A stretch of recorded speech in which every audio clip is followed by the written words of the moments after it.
शुक्रवार को महंगाई के खिलाफ प्रदेश कांग्रेस का प्रदर्शन। सीएम गहलोत ने कहा, कांग्रेस कार्यकर्ता एनडीए सरकार की गलत नीतियों को जनता तक पहुंचाएं। अजय माकन बोले, पहले कभी पेट्रोल डीजल इतना महंगा नहीं हुआ। पायलट ने कहा, केवल एक दिन प्रदर्शन करने से काम नहीं चलेगा, जन आंदोलन बनाना होगा। पीसीसी चीफ डोटासरा का आरोप, मोदी सरकार के सत्तारूढ़ होने के बाद महंगाई बेतहाशा बढ़ी। डोटासरा ने कहा, आम लोगों को राहत दिलाने के लिए कांग्रेस पुरजोर संघर्ष करेगी। महंगाई के बहाने बीजेपी पर निशाने।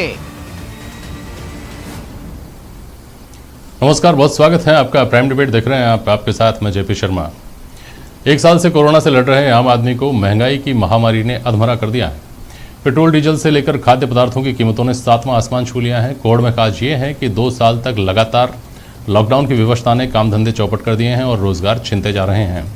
प्रदेश कांग्रेस इसको लेकर केंद्र के खिलाफ प्रदर्शन करेगी। व्यापक पैमाने पर होने वाले प्रदर्शन में केंद्र को घेरा जाएगा। भाजपा इसकी तुलना खिसियानी बिल्ली के खंभा नोचने से कर रही है। भाजपा कह रही है कि जिस प्रदेश में पेट्रोल पदार्थों पर देश में सबसे ज्यादा वैट की वसूली हो रही है, वहां की सरकार को क्या हक है कि वो केंद्र पर सवाल उठाए। बहरहाल इस सच्चाई को कि आमो खास महंगाई से त्रस्त है, पार्टियां एक दूसरे के मत्थे तो मढ़ सकती हैं, लेकिन झुठला नहीं सकती कि महंगाई ने जीना मुश्किल कर रखा है। आज इस पर बात होगी इन सवालों के जरिए कि महंगाई की वैक्सीन केंद्र के पास या राज्य के पास। पेट्रोल प्रोडक्ट्स की कीमतें जो एक बार आसमान पर पहुंच गई हैं, क्या ये उम्मीद करें कि वो कभी जमीन पर वापस आएंगी? और ज्यादा वैट की वजह से महंगाई के आरोप कितने सही हैं?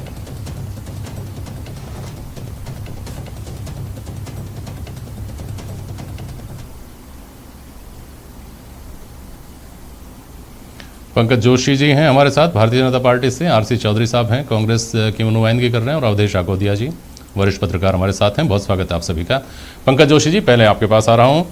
2014 की एक तस्वीर बहुत वायरल होती है सोशल मीडिया पर, जो आपने भी निश्चित तौर पर देखी होगी, जिसमें आपकी पार्टी के नेता सिलेंडर लेकर के सड़कों पर बैठे हुए हैं, गैस सिलेंडर लेकर के, और उस वक्त आप ये कह रहे थे कि ये आसमान जो छू लिया है कीमतों ने, इसको हम ही ज़मीन पर ला सकते हैं, हमें वोट दो, हमें सरकार में लाओ, हम सब ठीक कर देंगे। वो तस्वीर जब आप सोशल मीडिया पर देखते हैं तो आपके जहन में क्या आता है, पंकज जोशी जी? देखिए जेपी शर्मा जी, यदि आप महंगाई को देखेंगे केवल पेट्रोल और डीजल के प्राइसेस के साथ साथ यदि देश की स्थिति देखेंगे तो 2014 से बहुत सारी स्थितियां, बहुत सारी चीजें सोशल मीडिया पर थी, जिसमें कई चीजों पे हमें गर्व भी होता है कि आज देश कहां खड़ा है।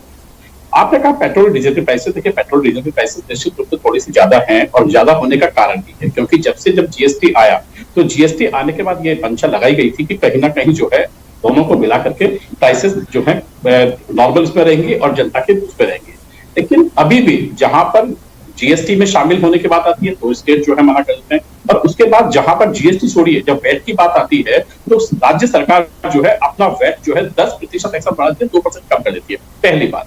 अब और महंगाई का कल जो प्रदर्शन है, मैं उसकी बात कर लेता हूँ कि महंगाई के प्रदर्शन में आप पेट्रोल और डीजल के प्राइस तो बढ़ा रहे हैं, लेकिन मुझे बताइए बिजली में ऐसा पेट्रोल डीजल पे क्या हुआ कि आपने बिजली के प्राइसेस आपने 14% जो है टैरिफ रेट बढ़ा दी, और आपने जो है फ्यूल सरचार्ज जो है हर एक क्वार्टर में बढ़ा रहे हैं, हर एक क्वार्टर में फ्यूल सरचार्ज बढ़ा रहे हैं। आज 11 रुपए के समथिंग जो है एक आम आदमी की जो है बिजली की रेट आ रही है। आज मुझे बताइए क्या वो महंगाई नहीं है? क्या वो आज गर्मी के अंदर क्या पेड़ की छाया में बैठेगा या बाहर रोड पर आकर बैठेगा, या अपना कूलर और पंखा नहीं चला पाएगा वो? पहली बात। दूसरी बात, आपने कहा कि जो अदर चीजें हैं वैट के साथ साथ यदि आप देखें तो इस महंगाई के साथ में सबसे बड़ी मार यदि 3 महीने में पड़ी है तो वो पड़ी है कि जब ₹1.60 किलो की जब टमाटर का जो खरीद 1.5 महीने के अंदर जब ये लॉकडाउन रहा तो ₹1.60 से ₹2.30 तक जो है टमाटर से लेकर के जो है बाकी सब्जियां जो है वो बिकती रही। और मुझे बताइए उसका जो है किसके ऊपर इफेक्ट जाएगा?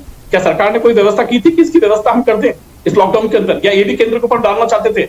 ₹1.60 किलो का टमाटर जो जम्वा रामगढ़ की खेत से बेच करके यहाँ आकर के मुहाना मंडी में बेचूंगा, क्योंकि बाहर आप बेच नहीं सकते, वहां पर आप आसपास बेच नहीं सकते, मुहाना मंडी में ही लेके जाना पड़ेगा। वहां मुझे बताइए कि ₹1.60 किलो के टमाटर में क्या मुझे पड़ेगा? सही है, जस्टिफाई 2014 की वो तस्वीर जस्टिफाइड पंकज जोशी जी, एक और आपने कहा दो तीन बातें एक और सुनाता हूं कि थोड़ी सी पेट्रोल डीजल की कीमतें एक और जरूर बात। बढ़ी हैं, यहां से बात शुरू करके और आप टमाटर की रेट्स को लेकर, टमाटर की कीमतों को लेकर के राज्य सरकार की नाकामी तक लेकर के गए हैं अपनी बात को, यही है ना? किसान से नहीं, किसान से पूछिए ना, जिस किसान ने बेची है उससे पूछिए। और कस्टमर को 20 रुपए किलो मिला है, कस्टमर को 20 रुपए किलो मिला है, और किसान के यहां से 1 रुपए 60 पैसे आया। कौन लोगे भाई बीच के? ये उनके साथ आपको अच्छा, कुछ चीजें और हैं, केवल पेट्रोल की बात नहीं है। ये सवालों के जवाब तो चलिए चौधरी जी से मैं जवाब ले लेता हूँ, फिर मैं अपना सवाल चौधरी जवाब दीजिए। चौधरी जी बोलिए। चौधरी जी, आप प्रदर्शन करने जा रहे हैं। एक मिनट पंकज जोशी जी, एक बात करते हैं ना, एक मिनट सुनिए, आरसी चौधरी को सुन लीजिए। आरसी चौधरी बोलिए। देखिए जेपी शर्मा जी, मैं ये कहना चाहूंगा कि इस वैश्विक महामारी के दौर के अंदर पूरी दुनिया एकजुट होकर और एक साथ मिलने का जो प्रयास कर रही थी, उसमें दुर्भाग्य है कि देश के अलग अलग राज्य इस लड़ाई को अकेले लड़ते हुए नजर आए। ये जब 24 मार्च को देश के प्रधानमंत्री ने जब लॉकडाउन की घोषणा की थी, उसके बाद में लोगों के रोजगार खोए हैं। अगर किसी का रोजगार बच गया है तो उसने वेतन में कटौती की है। अगर फिर किसी भी परिवार को प्रत्यक्ष या अप्रत्यक्ष रूप से स्वास्थ्य को लेकर खर्चा करना पड़ा है। ये तीनों चुनौतियां रही। उसके बीच में केंद्र की सरकार ने, जब गत वर्ष लॉकडाउन था, उस समय डीजल पे 13 रुपए प्रति लीटर और पेट्रोल पे एक साथ 10 रुपए प्रति लीटर, जब दुनिया में क्रूड ऑयल की कीमतें नेगेटिव में चली गई थी, भंडारण की दिक्कत थी, संस्थान चलते रहे लेकिन भंडार कर ले कोई, ऐसी स्थिति में भी केंद्र की सरकार ने लोगों को दर्द देने में कोई कमी नहीं रखी। और आज ये कह रहे हैं कि हमारे तो ये तो अंतर्राष्ट्रीय मार्केट की चीजें, ये भारतीय जनता पार्टी के जो लोग हैं कितने बदलते रहते हैं, हम तो इनका पीछा कर नहीं सकते, इतने झूठ के मामले में ये माहिर हैं। मैं पूछना चाहता हूं, जब 2 मई को रिजल्ट आया उससे पहले 67 डेज तक 1 पैसे की बढ़ोतरी नहीं हो रही थी, और जब से नतीजा आया पश्चिम बंगाल का, हर दिन बढ़ोतरी कर रहे हैं, हर दिन बढ़ोतरी कर रहे हैं, ऐसा कोई दिन नहीं। ये बातें तो हैं ही, ये सवाल तो मैंने भी उठाए हैं और ये आपकी पार्टी भी उठाती रही है, और कल आप लोग इसके ऊपर प्रदर्शन भी करने जा ही रहे हैं। लेकिन जरा इस सवाल का जवाब भी दीजिए चौधरी साहब। ये सवाल मैं पंकज जोशी से इसका जवाब लूंगा इसका भी, लेकिन आप इसका भी तो जवाब दीजिए कि जो स्थानीय कुप्रबंधन है, जिसकी वजह से उन्होंने उदाहरण दिया कि टमाटर के दामों का क्या हाल हुआ, उसका भी तो ध्यान रखा जाना चाहिए था, उसका भी तो जवाब देना बनता है ना आरसी चौधरी। जेपी जी, मैं ये कहना चाहूंगा कि गढ़ियाली आंसू भारतीय जनता पार्टी बहाना बंद करे। इस कड़ाकड़े की सर्दी के अंदर, चिलचिलाती धूप के अंदर आज अंदाता 6.5 महीने से सड़कों पे, वो किसके खिलाफ में? केंद्र की सरकार के खिलाफ में, 3 काले कानूनों के खिलाफ में। और 5 जून की मध्य रात्रि को जब पूरा देश लॉकडाउन में था, उस समय कॉर्पोरेट हाउस में जो कानून बन के आए और वो केंद्र की सरकार ने लागू कर दिए। आज देश का अंदाता ने तो कितने लोगों ने इस अकारण मौत को झेलना पड़ा, जो भारतीय जनता पार्टी ने उनके ऊपर कानून थोपे, और आज वो समाज की बात करते हैं, शर्म नहीं आती? कम से कम मेरे साथ जब बहस करें तो व्यवहारिक बात किया करें। बात हो रही है रामगढ़ से टमाटर आ रहे हैं 1 रुपए 60 पैसे, वो 2.40 के हो गए हैं। आप उसमें 3 कृषि कानूनों को लेकर के आए हैं। दिल्ली में जो बचे खुचे किसान अभी बैठे हुए हैं, उनकी वजह से महंगाई हो रही है क्या? बात करना चाहेंगे। मैं कह रहा हूँ कि सब्जी मंडिया तो खुली, सब्जी तो खुली थी, वो किसान अंदाता वहां पे भी लेके जा रहा था, वो खुले में बेच सकता था। जो भारतीय जनता पार्टी के नेता कर रहा है, उसके पास भी मंडी के ले जाने के अलावा कोई चारा नहीं था। तो ये 3 काले कानून से वो दिल्ली लेके जाता, वो मुहाना लेके नहीं जा सकता। ये 3 काले कानून उसको दिल्ली में ले जाने के लिए बाध्य करते कि वहां पे बहुत अच्छे भाव मिल रहे थे, वहां पे मिलते। यही कहना चाह रहे हैं बीजेपी के नेता, यही कानून लेके आए थे। ये तो कानून, अगर मेरी समझ सही है, अपन मुझे लगता है कि हम विषय से भटक गए हैं, हम अपने डिबेट के ट्रैक से भटक गए हैं। लेकिन अगर मेरी जानकारी सही है तो ये कानून तो आपको आज़ादी देते हैं कि आप अपना माल चाहें तो मंडी में बेचें, आप चाहें तो अपना माल सीधे बाजार में बेचें, सीधे उपभोक्ता को बेचें। खैर, हमारी बहस का विषय वो नहीं है। और आपसे ज़्यादा सार्थक सवाल मैं पंकज जोशी से कर रहा हूँ। पंकज जोशी, आपने ये कह करके और अपनी पीठ थपथपाई थी उस वक्त कि हमने अंतर्राष्ट्रीय जो बाजार के मूल्य हैं उससे पेट्रोल को जोड़ दिया है, अब वहाँ बढ़ेगी तो बढ़ जाएगी, घटेगी तो घट जाएगी। बड़े खुश हुए थे लोग कि सही बात है, सरकार बड़ी एकदम साधुत्व के साथ इस बात को कह रही है, घटेगी तो घटा देंगे, बढ़ेगी तो बढ़ जाएगी। लेकिन ये बात जो आरसी चौधरी ने भी कही, सारी दुनिया जानती है कि क्रूड ऑयल के दाम जब गिरे तब आप कम से कम इस भाव को स्थिर तो रखते, जब क्रूड ऑयल के दाम तो गिर रहे थे और यहाँ दाम बढ़ रहे थे, और बढ़ रहे थे नहीं, बढ़ रहे हैं और आगे भी बढ़ते रहेंगे। अब तो ऐसी स्थितियां बन गई हैं जिसमें कभी ऐसा लगता नहीं कि वो दाम कभी नीचे आएंगे। और उसकी वैक्सीन पता नहीं किसके पास है, उसकी भी है क्या पंकज जोशी कहीं कुछ? देखिए जेपी शर्मा, मैं आपको बताता हूं, या वो सिर्फ इतना में जस्टिफाई हो जाता है कि हाँ पेट्रोल डीजल के दाम जरूर थोड़े से बढ़े हैं? नहीं, मैं 2 चीज का जवाब बिल्कुल देता हूँ। आपका प्रश्न भी बहुत उचित है, बहुत ये है, सभी लोग जो है जिसको जानते हैं, ये मेरी भी चाहत है कि मैं भी जो है इस प्रश्न को जो है कम से कम मुझे पता। और ये प्रश्न का जवाब जो है 2 दिन पहले ही जो पेट्रोलियम मंत्री हैं जो धर्मेंद्र प्रधान, उन्होंने बाकायदा अपने जो है इंटरव्यू में दिया और उन्होंने कहा कि बाकायदा कि इस चीज के जो प्राइसेस थे, क्योंकि हमारे पास 2 बड़ी चीजें थी कि ना तो बेसिकली उन्होंने बहुत बड़ी बात की कि स्टोरेज की, तो स्टोरेज की व्यवस्था कितनी करके 70 साल में, ये खुद को पता है, लेकिन मैं उससे नहीं आता, कुछ ही नहीं है। मैं आपको बताता हूँ कि जो प्राइसेस उन्होंने कहा कि 10 रुपए 13 रुपए अभी जो बढ़ाए थे, बिल्कुल बढ़ाए थे, और बिल्कुल जो है ड्यूटी सेंट्रल गवर्नमेंट ने लगाई थी। और स्वास्थ्य कारणों से उन्होंने ये भी कहा कि अभी फिलहाल जो कोई महीने 2 महीने की जो बात है, महीने 2 महीने में इसमें कोई गिरावट के चांसेस नहीं, ये भी उन्होंने बहुत साफ जो है एक्सेप्ट किया। दुनिया में कोई ऐसी चीज नहीं कि कोई बात को नहीं किया। उन्होंने कहा कि हाँ, अभी कोई ऐसा लगता नहीं है, क्योंकि देश की जो पहली प्राथमिकता है वो स्वास्थ्य है। क्योंकि राज्य सरकारों ने जब पहली बात कही तो वैक्सीनेशन हमें फ्री चाहिए, हमें रेमडेसिविर हमें चाहिए, हमें बाकी व्यवस्था आप करके देंगे। केंद्र सरकार में पहले आपने कहा कि हमें क्यों नहीं करने दे रहे। अरे राज्य सरकार पंकज जी कहीं ले जाकर के उसको खपाने वाली है क्या रेगिस्तान में गाड़ने वाली है क्या? राज्य सरकार उन्हीं नागरिकों के लिए आपसे वैक्सीन और रेमडेसिविर मांग रही है ना, जो आपके भी इस देश के नागरिक हैं, जिन्होंने केंद्र सरकार को चुनने के लिए वोट दिया है। तो राज्य सरकार ने मांगा, राज्य सरकार ने मांगा, राज्य सरकार के ऊपर इस बात का दाना कैसे दे सकते हैं आप? पहली बात। दूसरी बात ये, सुनिए मेरी बात सुनिए, दूसरी बात ये कि अरे पंकज जी सुनिए ना, स्वास्थ्य कारणों से अगर केंद्र सरकार को राजस्व की स्वाभाविक रूप से चिंता होनी चाहिए, इसमें कोई शक नहीं है। लेकिन राज्य सरकार के पास कितने सोर्स बचे हुए हैं फिर राजस्व के? राज्य सरकार के ऊपर कैसे तोहमत मढ़ी जा सकती है कि आपने वैट ज्यादा कर रखा है? अगर राजस्व की व्यवस्था आपके सामने है तो राजस्व की व्यवस्था राज्य सरकारों के सामने नहीं है क्या जीएसटी के आ जाने के बाद?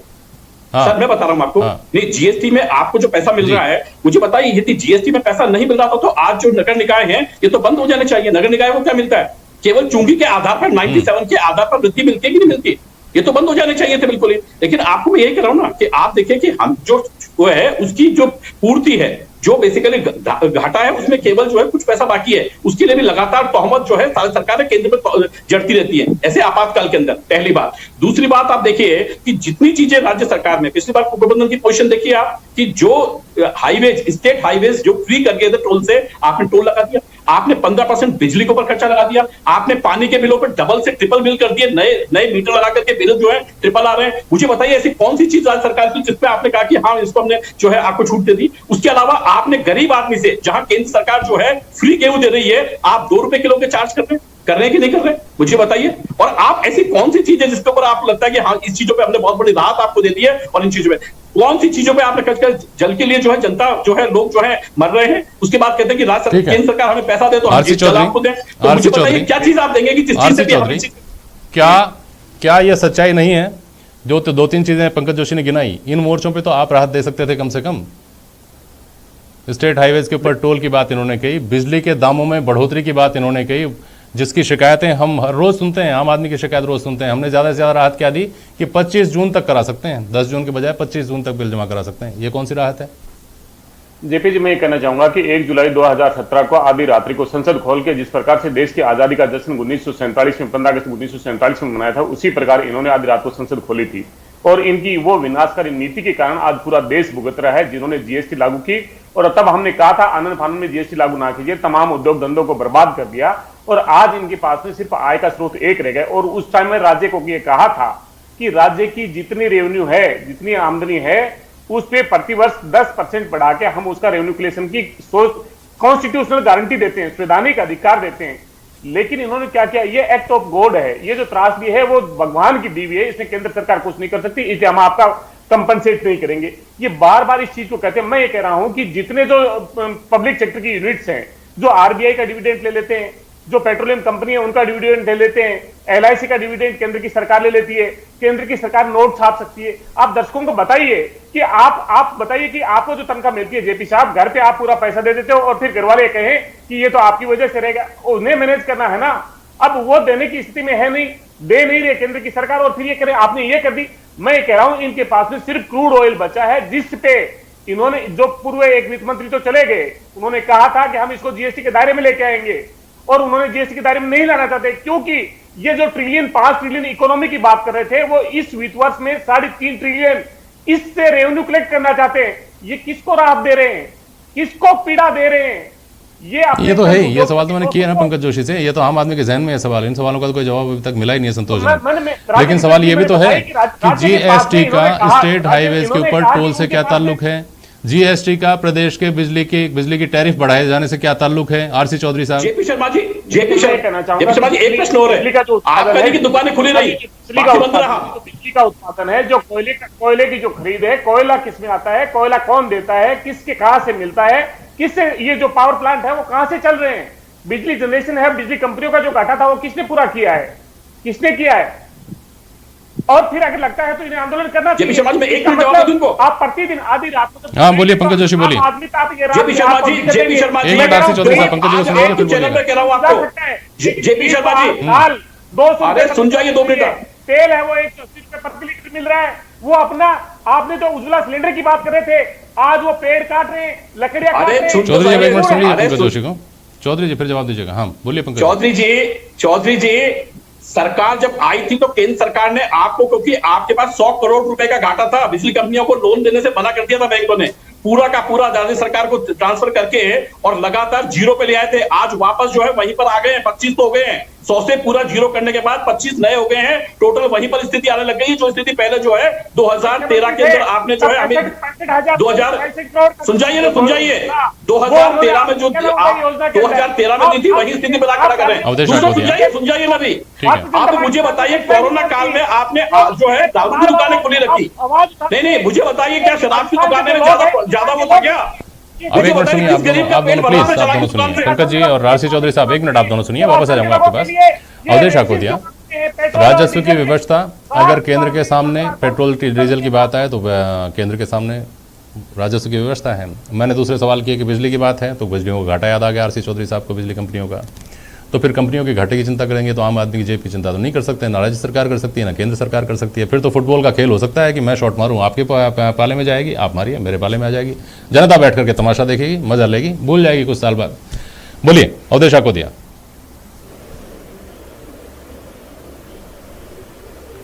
जेपी जी देखिए, एक बात तो पूरी तरह से साफ हो गई है कि जो राजनीतिक दल हैं वो जन सरोकार के नाम पर कोरा स्वांग करते हैं।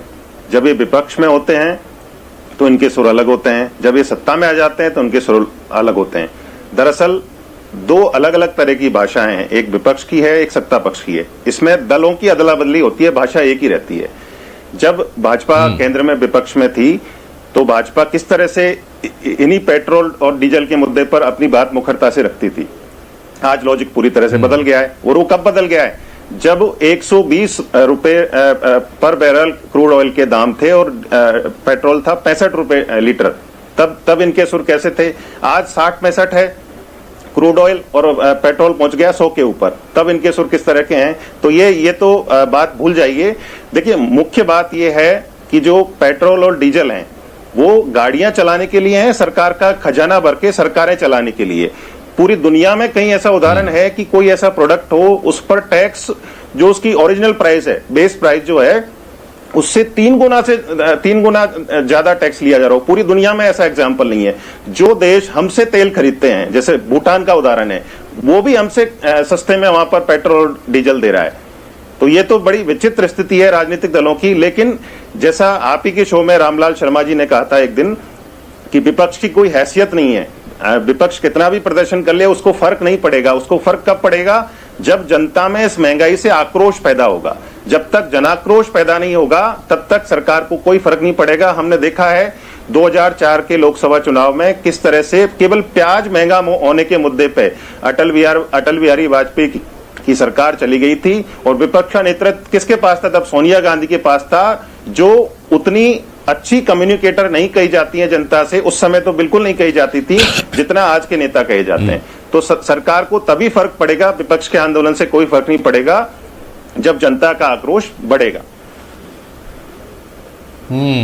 आरसी चौधरी साहब, कल का आपका जो शुक्रवार का जो आपका प्रदर्शन है उसको लेकर के आज खबरें ये भी बड़े चर्चा में रही हैं कि पूरी कांग्रेस एकजुट होकर के कल प्रदर्शन करने वाली है, शुक्रवार को प्रदर्शन करने वाली है। एकजुटता को लेकर के भी चर्चा रही है, इस बारे में भी कुछ कहना है क्या आपका? जेपी शर्मा जी, मैं ये कहना चाहूंगा कि जनता के मुद्दों को लेकर कांग्रेस पार्टी सदैव एकजुट ही थी और एक स्वर में बोलती रही है, जनता के एक ही मुद्दों को उठाती रही है। ये भारतीय जनता पार्टी को लोगों का ध्यान भटकाने के लिए अपनी कुसंगत और कुत्सित चालें चलती है। कल कांग्रेस पार्टी के तमाम कार्यकर्ता सभी पेट्रोल पंप पे आदरणीय अध्यक्ष श्री गोविंद सिंह डोटासरा जी के निर्देशन में, सोनिया गांधी जी के निर्देशन में पूरे देश के अंदर इस कार्यक्रम को करेंगे। इससे पहले भी कांग्रेस पार्टी ने कार्यक्रम किया, वैक्सीन को इन्हें फ्री करना पड़ा। हम जनता की राहत के लिए इस भारतीय सत्तारूढ़ दल को जो अहंकारी और जो कुंभकर्णी नींद में सोई है उसको जगाने का हम प्रयास करते रहेंगे, और जब तक चैन से नहीं बैठेंगे, जब तक ये जो कष्ट जनता को दे रहे हैं, अघोषित कष्ट हर रात दे रहे हैं, उससे राहत नहीं दिला देंगे। नहीं, कल का दिन जो चुना गया उसको लेकर के बहुत चर्चा थी कि कल का दिन पायलट खेमे के लिए खास है, चूंकि एक अहमियत रखता है, इसलिए कल ही का दिन चुना गया है। आरसी चौधरी जी। जेपी शर्मा जी, ये कोई एक राज्य का आंदोलन नहीं है, पूरे देश के अंदर आंदोलन है। पूरे राज्यों की कांग्रेस सरकारें हैं, पूरे ब्लॉकों की हैं, पूरे देश के अंदर हर पेट्रोल पंप पे कल का आंदोलन है। किसी एक राज्य को लेकर किसी नेताओं की और लोगों की अपनी प्रतिक्रिया हो सकती है, लेकिन ये देश का आंदोलन है। ठीक है, पंकज जोशी जी, आखिरी सवाल है मेरा। पेट्रोल डीजल के लिए तो 50 तरह के तर्क हैं, अंतर्राष्ट्रीय बाजार है, क्रूड ऑयल है, कंपनियां हैं, राजस्व की बात है, ये है वो है, लेकिन जो रसोई का सिस्टम गड़बड़ा गया है, खाना मुश्किल हो रहा है आदमी का। खाने पीने की जो चीज़ें हैं, आपने टमाटर का उदाहरण तो आपने दे दिया, चलिए ठीक है, वो तो एक स्थानीय उपलब्धता के आधार पर भी बहुत सारी चीज़ें तय होती हैं, लेकिन जो पेट्रोल से होड़ ले रहा है खाने का तेल, इन सब चीज़ों के ये कोरोना की दूसरी लहर का असर तो खत्म हो रहा है, महंगाई की ये जो लहर है इसका असर कब तक खत्म होगा, कोई आश्वासन भी देना चाहेंगे क्या? देखिए, बिल्कुल, देखिए, या उस स्थिति में पाते हैं क्या अपने आप को? नहीं, आपने बिल्कुल ठीक कहा। नहीं, बिल्कुल आपने एडिबल ऑयल का ठीक कहा। एडिबल ऑयल के अंदर दो श्रेणियां थी, जिसके अंदर बेसिकली लगातार जो रिफाइंड नाम से आ रहा था, 90 रुपए 100 रुपए के आसपास था, बिल्कुल बाकायदा कह रहे हैं कि उसमें जितना बेसिकली था, लेकिन आपने देखा तो पहली बार सरकार ने वो काम किया है जो सरकारें जो है लगातार इस स्वास्थ्य को खराब कर रही है। 8 तारीख को परसों ही जो है ये पहली बार कहा गया कि सरसों के तेल के अंदर कोई भी जो है मिलावट जो है किसी भी रूप में 1% की भी मिलावट जो है आपको नहीं की जाएगी। अब तक क्या बेचा जा रहा है, मैं कह रहा हूं कि प्राइसेस नीचे आनी चाहिए, प्राइसेस नीचे होनी भी चाहिए, इसमें कहीं दो राय वाली बात नहीं है। और खास करके पाम ऑयल की जो प्राइसेस, क्योंकि ये जो प्राइसेस बढ़ी और रीजन हुई तो इंटरनेशनल मार्केट के अंदर पाम ऑयल बढ़ा, इनके अलावा जो जितना भी जो ऑयल हम इंपोर्ट करते थे उनकी प्राइसेस बढ़ी, लेकिन उसके बाद भी हमने इंपोर्ट ड्यूटी में छूट दी। और इंपोर्ट ड्यूटी में छूट जो है, ज्यादातर लोगों ने हमसे ये भी कहा कि आपको छूट नहीं देनी चाहिए क्योंकि यहाँ का जो लोकल किसान है उसको फर्क पड़ता है, लेकिन फिर भी जो है क्योंकि जनता को देखते हुए कुछ छूट उसमें दी गई। लेकिन एक काम किया कि हमने जो है अभी सबसे पहला काम किया है कि हमने सरसों के तेल के अंदर से ब्लेंडेड, अरे सुन जाइए अरे 2 मिनट सुन जाइए, अभी 2 मिनट सुन जाइए। आपके इतने भागीरथी प्रयासों के बावजूद पंकज जोशी जी, कच्ची घानी का जो सरसों तेल है ना, उसका साल भर पहले 135 रुपए लीटर था, अभी 224 रुपए लीटर हो गया। लंबी फहरिस्त कहाँ तक सुनाऊंगा, लेकिन तमाम तरह के जो एडिबल ऑयल्स हैं उनकी कीमतें प्रति लीटर पिछले साल जो थी उनसे दुगनी हो गई हैं। तो ये भागीरथी प्रयास पता नहीं आपके सिर्फ दावे हैं या फिर इनका असर अभी तक जमीन तक नहीं पहुंच पा रहा है, और कब तक पहुंचेगा कोई नहीं जानता, लेकिन उम्मीद करनी चाहिए कि रहनुमा हमारी बात सुनेंगे, हमारी व्यथा समझेंगे और आम आदमी को राहत मिलेगी। बहुत शुक्रिया आप सभी का आज प्राइम डिबेट में शामिल होने के लिए। आज के लिए बस इतना ही, नमस्कार।